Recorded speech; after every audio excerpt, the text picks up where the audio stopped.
Bonjour à toutes et à tous et bienvenue dans l'École du Futur. Ravi de vous retrouver pour cette nouvelle émission dont voici le programme. On va démarrer d'abord avec notre focus. C'est la belle initiative, vous le savez, que notre partenaire, le Clémy, a lancé la série La famille tout écran qui a pour objectif de donner des éclairages pratiques et utiles à toutes les familles quant à l'utilisation du numérique au sein des foyers. On découvre un nouvel épisode dans un instant. Et puis elle a une idée derrière la tech, c'est Lisa de Bernard qui est avec nous aujourd'hui. Bonjour Lisa. Bonjour Philippine. Votre idée derrière la tech?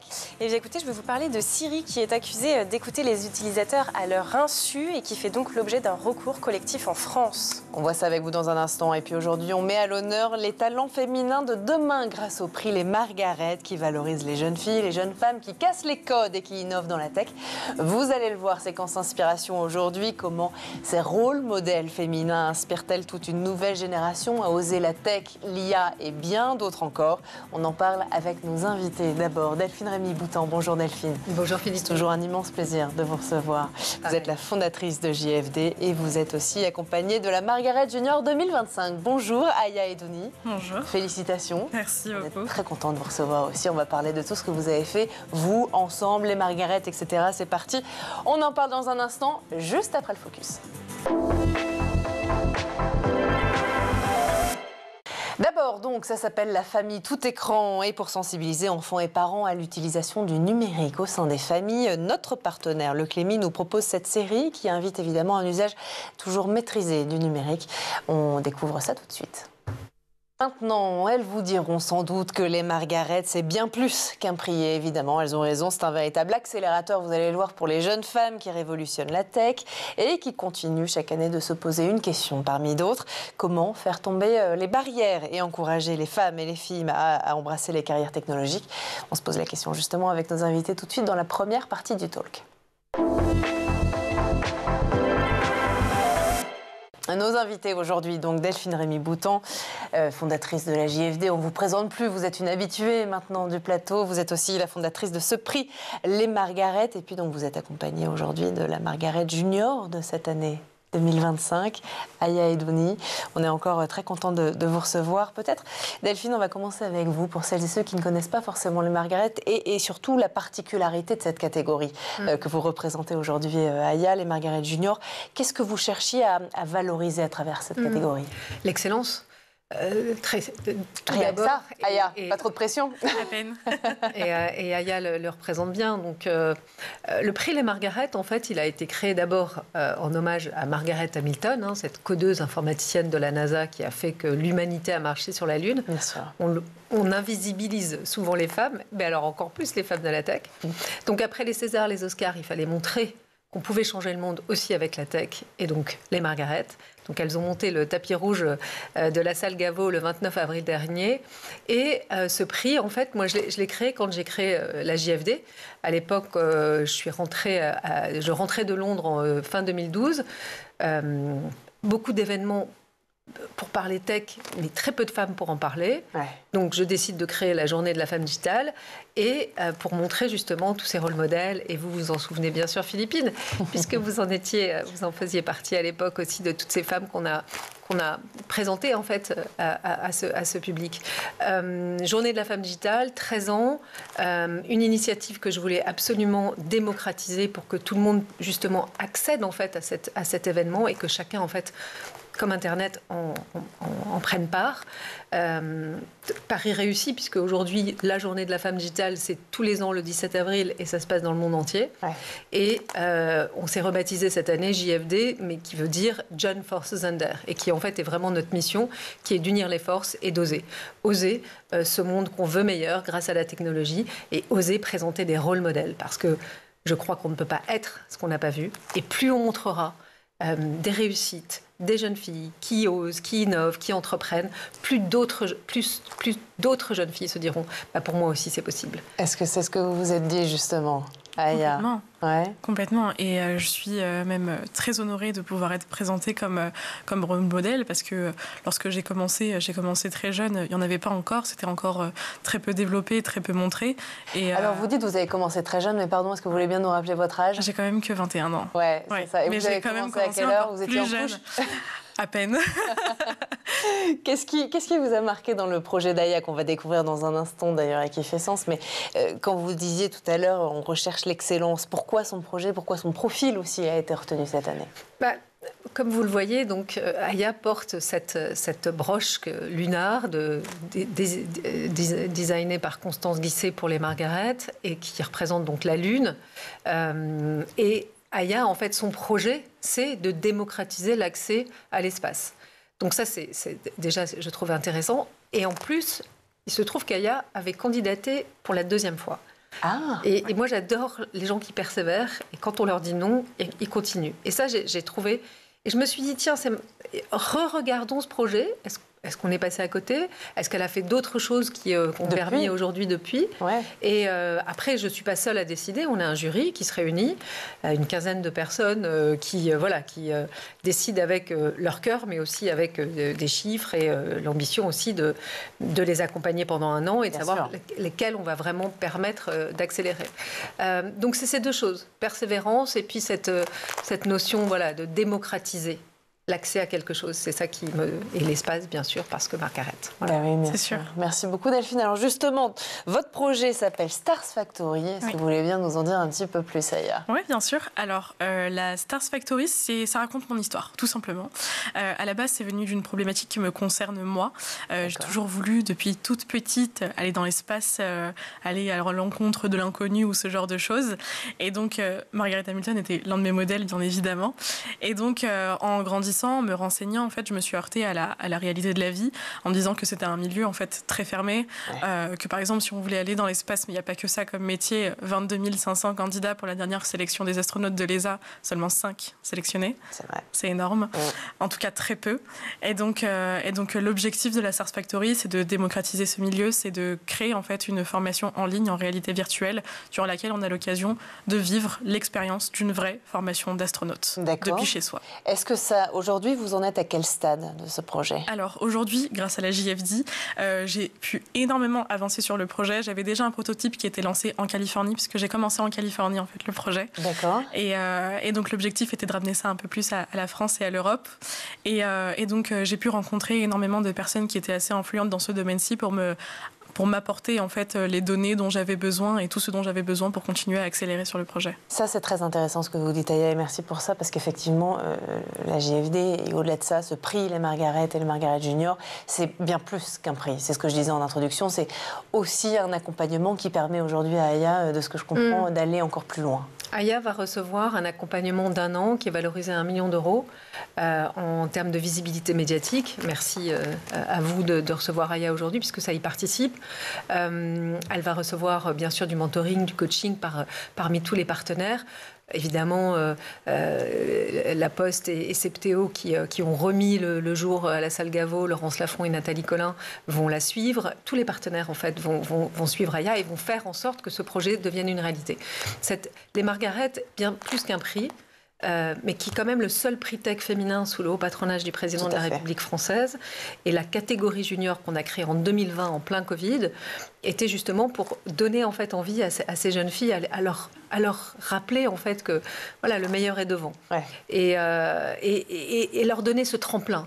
Parce qu'elles sont toutes brillantes et elles sont toutes puissantes. Elles ont juste besoin de ce tremplin. Et juste pour finir, cette année, cette promotion des Margaret, c'est la promotion Women Rising. Tout à fait. Tous les projets étaient basés sur l'intelligence artificielle.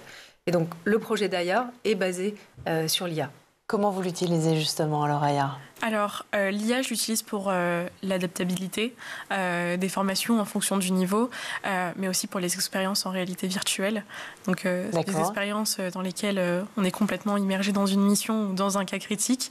Et donc, on a besoin de cette IA, on a besoin de cette nouveauté pour ajouter un peu plus de sérieux et un peu plus de crédibilité à l'expérience. Donc je comprends que vous utilisez l'IA pour accompagner aussi les jeunes et les moins jeunes d'ailleurs dans ce parcours de formation que vous allez créer, une IA utile, de ce que je comprends. Delphine, l'intérêt des jeunes pour cette intelligence artificielle, la parité bien sûr dans les cursus tech, numérique, c'est encore un combat aujourd'hui à mener dès les écoles puisqu'on parle de formation. Bien sûr. Chez JFD, chaque année, on remet une étude au ministre pour justement montrer et présenter les constats des chiffres. Cette année, on a lancé le premier baromètre européen de l'IA à l'occasion du sommet de l'IA qu'on a pu remettre en main propre au président de la République, mais aussi à Clara Chapaz. Et ces chiffres-là, de ce baromètre, montrent deux choses. D'abord, il a été conçu sur 8 secteurs d'activité dans 8 pays européens. Et on l'a lancé le 11 février. Donc on l'avait réfléchi en août avant même que le... Donc on a toujours un temps d'avance chez JFD. Bravo. Et au-delà des constats, alors les chiffres, donc ce baromètre montre 3 choses. Un, des chiffres. Je ne vais pas rentrer dans les détails, mais en gros, c'est toujours moins de 30%. En fait, c'est ce fameux chiffre qui fait que le point de bascule, on est toujours en dessous des 30%. Ouais. Et donc, dans l'IA, c'est pareil, c'est 26% des femmes dans l'IA en Europe, 22% au niveau mondial. Donc, ça veut dire qu'on ne part pas de zéro en Europe, et c'est plutôt une bonne chose, mais quand même. Et puis, celles qui sont aux manettes, des pouvoirs dans l'entreprise, de COMEX, etc., là, elles sont encore, c'est pareil, c'est un tiers. Ouais. 12% des chercheuses en IA dans le monde. Donc, l'IA représente en fait cette technologie qui va révolutionner bien plus vite qu'Internet nos sociétés. Et encore une fois, les femmes n'y sont pas présentes. Et si on ne fait pas quelque chose maintenant, ça fait un petit moment qu'on en parle, alors cette IA qu'on veut... pour le bien commun, qu'on veut humaine, qu'on veut souveraine, qu'on veut éthique et responsable, ne sera destinée pensée que par l'élite, et qui plus est, l'élite masculine. Bien sûr. Donc il faut accélérer, il faut absolument accélérer pour une IA européenne qui prendra la place. Il faut préparer en fait ces championnes européennes de l'IA. Et IA représente ça. Et on a nos 2 autres Margaret qui sont donc 2 autres catégories, entrepreneurs et intrapreneurs. Iris Maréchal qui a fondé Teremia, et puis Iman Fard qui a créé un projet pour IBM qui s'appelle Speakeasy. Et donc ces 3 femmes-là, elles vont être accompagnées pendant 1 an. Et elles sont incroyables. Il faut juste leur donner de la visibilité. Ouais. Oui, bien sûr. C'est justement ce que vous faites depuis des années déjà, 2013. Ce qu'on va essayer de faire aussi aujourd'hui, on va continuer à parler de votre projet Aya dans un instant, et puis de tout ce que fait JFD et les Margaret dans un instant. D'abord, on fait juste un petit tour du côté de la planète tech. Images et vidéos, c'est les apps, c'est le meilleur d'Internet, et c'est toujours l'œil de Jean Martineau.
on est de retour toujours sur le plateau de l'École du Futur et en compagnie de notre invité, nos invités d'ailleurs aujourd'hui, Delphine Rémy-Boutan et Aya Edouni. On va continuer à reprendre bien sûr nos échanges dans un instant.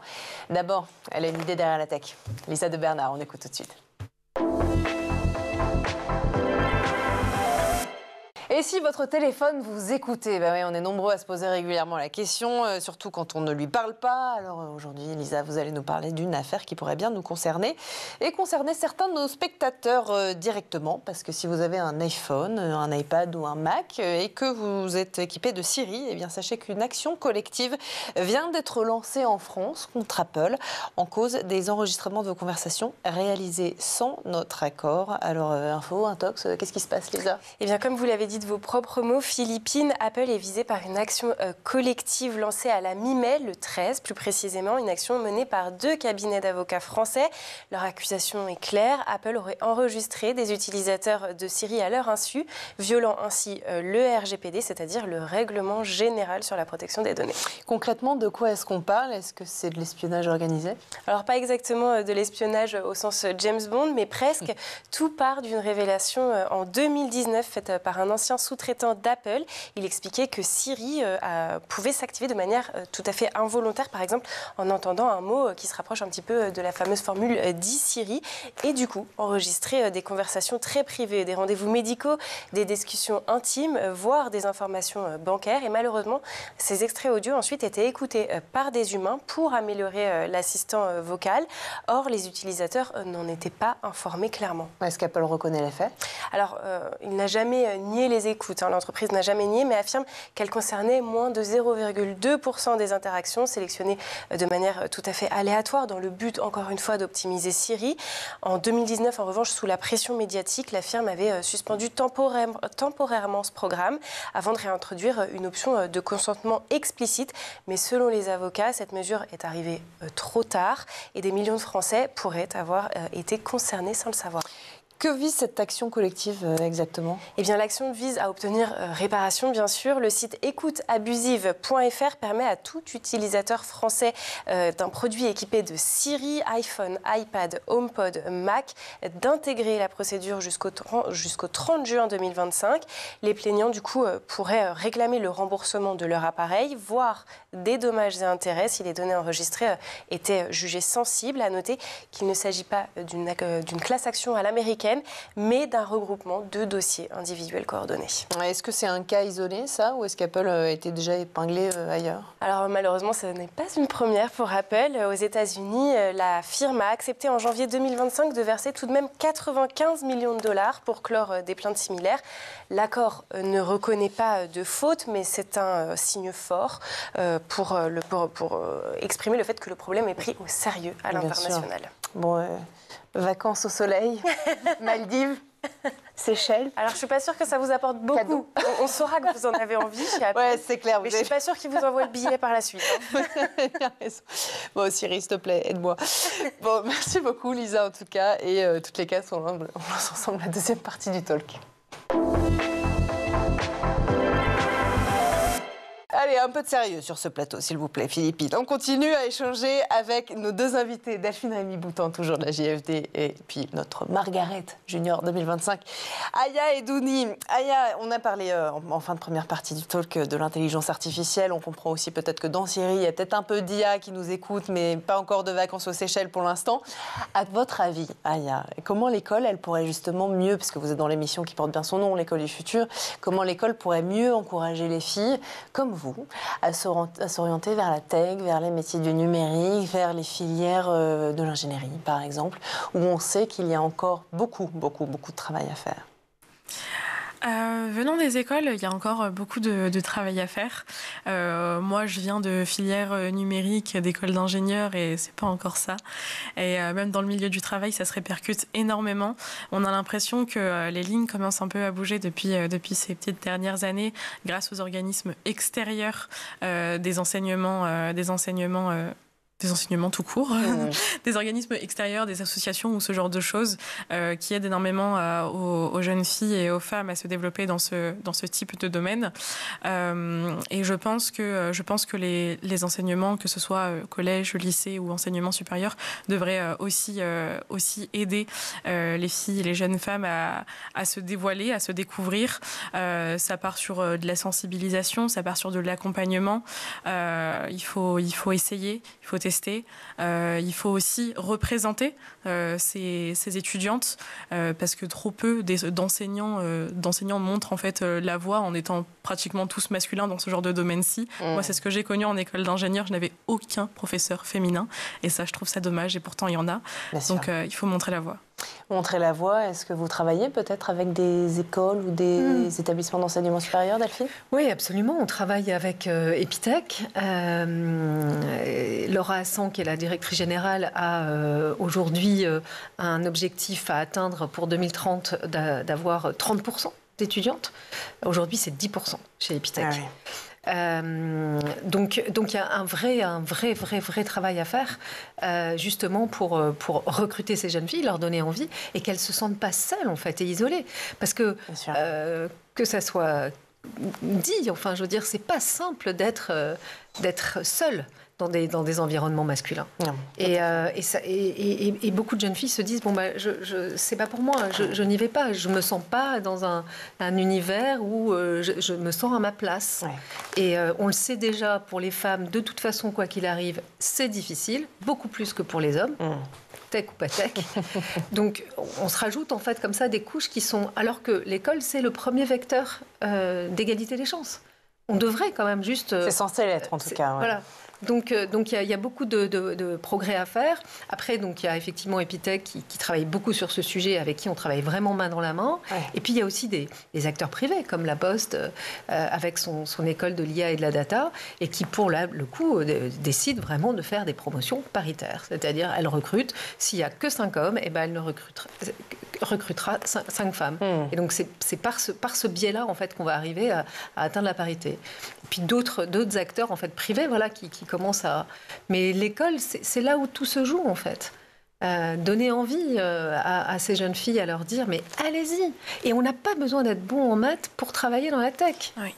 Vous étiez bonne en maths, Aya? J'étais bonne en maths, mais ça ne veut pas dire que j'en ai forcément eu besoin. Et ça, c'est important aussi à dire, parce que nombreuses les jeunes filles qui ne sont pas forcément très bonnes en maths, ou alors qui se disent « j'ai besoin absolument d'être bonne en maths pour monter un projet comme le vôtre, ou participer à un concours comme le vôtre, effectivement ». Donc comme quoi, on peut s'en sortir même sans être très bonne en maths. Qui est votre rôle modèle? Vous m'avez parlé de Margaret Hamilton tout à l'heure. Est-ce que vous en avez une autre ou des autres aujourd'hui? C'est vrai. Après, Margaret Hamilton, ça fait quand même un certain nombre d'années, donc c'est plus trop d'actualité. Ouais. Je dirais que toutes les personnes qui m'entourent à l'heure actuelle sont mon rôle modèle à leur façon. Chaque personne apporte sa petite chose, son petit truc en plus, comme on dit. mais en fait, je vis beaucoup d'une phrase que j'ai entendue de la première astronaute afro-américaine qui disait que si vous ne voyez pas de rôle modèle, alors soyez-le. Alors c'est vrai que lorsque j'ai entendu ça a eu un petit déclic, et j'arrête de me baser par rapport à ce que je vois, et je me dis que si j'ai envie de le faire, je le fais. Et ben voilà. N'écoutez pas les conseils. Faites des erreurs, c'est tout ce que disait Margaret Hamilton. Ben oui. Faites des erreurs, n'ayez pas peur d'être seule et d'être différente, etc. Margaret Hamilton, les Margaret aussi, vous en faites partie maintenant de cette communauté grandissante. Constellation, comme votre médaille. C'est ça. Parce qu'on appelle ça une médaille, Oui, c'est un signe de reconnaissance entre elles. Et puis on a 50 Margaret. C'est ça. C'est Lucie Bache en 2018. Personne ne croyait au gaspillage alimentaire en 2018. Avec Too Good To Go, ouais. Avec Too Good To Go, c'est Julie Davy-Copin, Ombrea, qui a été depuis rachetée par Total Energy. Donc c'est des belles histoires. C'est Roxane Varza en 2017. Elle venait à peine de prendre la direction de Station F. Donc on va les chercher vraiment. C'est des pépites, quoi. Donc voilà, vous avez peut-être la prochaine présidente de la République. Ou plutôt dans la station spatiale européenne, la prochaine Je pense que ça astronaute, irait mieux. c'est surtout ça. La prochaine Elon Musk. Ben, la prochaine Elon Musk. Ah. Sur les dérives, peut-être, Oui. c'est ce que vous voulez dire. Bon, allez, ça c'est fait. Non, mais peut-être que tu peux dire aussi, Aya, que tu travailles chez Thales en alternance Oui. et que tu es dans un univers aussi très masculin. Et c'est un combat de tous les jours. Hein. C'est ce que j'allais vous dire. Quels sont les principaux freins que vous vivez au quotidien aujourd'hui dans une filière et dans des métiers qui sont principalement masculins? Alors, je pense qu'on est beaucoup trop, je dirais pas sexualisé parce que c'est pas le mot approprié, mais on est plus beau. On est là pour être beau, on est là pour l'image de l'entreprise ou quoi, ou quelque chose comme ça. Pour remplir un quota. C'est ça, complètement. Et en fait, c'est ça que je trouve dommage à l'heure actuelle parce que, en fait, on est tout aussi compétent que n'importe qui d'autre présent dans les bureaux. Et d'ailleurs, vous êtes chez Thales aujourd'hui et vous êtes épanoui dans votre métier. Oui, tout se passe très bien. Ouais. Et j'en suis là. Il n'y a pas pour autant plus de femmes que ça. Mais ça ne veut pas dire que j'en ai moins les compétences que quelqu'un d'autre. Ça veut dire aussi que c'est important parce que c'est une question de mobilisation aussi des acteurs privés, des acteurs publics, des médias aussi autour des femmes dans la tech. La communauté des Margaret, c'est une communauté grandissante. Est-ce que ces acteurs, ils sont faciles à mobiliser, Delphine? C'est un combat. Ouais. C'est un travail au quotidien. Quelqu'un récemment me disait, tu as lancé la JFD il y avait une colère. On a parlé du mouvement des chemises blanches, la colère en fait de cette double page de ces 11 hommes habillés en jean et en chemise blanche. Et donc sur le coup de la colère, oui, on fait une riposte médiatique. Mais après, la colère, ça fait pas tout. Et je lisais un livre récemment où en fait, c'est une jeune femme qui traverse la Manche et au début, en fait, elle arrive en fait avec la colère. Mais à la fin, elle a tellement plus de colère en elle qu'il faut qu'elle aille puiser en fait, dans l'amour pour faire les 10 kilomètres qui lui restent. Et je pense qu'on ne construit pas sur la colère. On construit, ça peut nous donner une énergie de départ, mais après, il faut de l'endurance, il faut croire en vraiment être passionné, l'aimer comme son enfant, et pour l'apporter et l'amener et le passer à l'échelle. Parce que la mission de JFD, c'est celle-ci. C'est que Aya soit la nouvelle norme et qu'il n'y ait plus, en fait. On ne se pose plus cette question. On ne se pose plus cette question. Bien sûr. Et alors, justement, pardon, je vous coupe, mais il nous reste une trentaine de secondes pour celles et ceux, peut-être, qui se posent la question, mais plutôt pour celles qui nous regardent. Quel conseil vous donneriez à ces jeunes filles qui hésitent à se lancer dans la tech? Je pense que je donnerais le même conseil que la JFD, oser. Oser. Il n'y a plus aucune barrière à l'heure actuelle. Les seules barrières, c'est nous-mêmes. Alors, oser, et puis on verra bien ce que ça donne. Il y a aussi la puissance du réseau. Bien sûr, la force des rencontres. La force des rencontres. On ne se construit jamais seul. Et ben voilà, ce sera le mot de la fin. Peut-être la prochaine Elon Musk ou la prochaine Thomas Pesquet sur notre plateau. Merci infiniment en tout cas, Aya, d'avoir été parmi nous aujourd'hui. Et bravo pour ce prix de la Margaret Junior 2025. Bravo aussi à vous de mettre en avant des femmes. Bravo elle, c'est surtout elle. Comme ça, merci Delphine en tout cas d'avoir été parmi nous. Merci aussi à vous Lisa pour cette chronique. Seychelles. Je demande toujours à Cyril un petit voyage. Merci à vous de nous avoir suivis, à Edouard Degnaud d'avoir produit cette émission. Et puis nous on se retrouve demain 12h30 sur School TV. Bonne journée.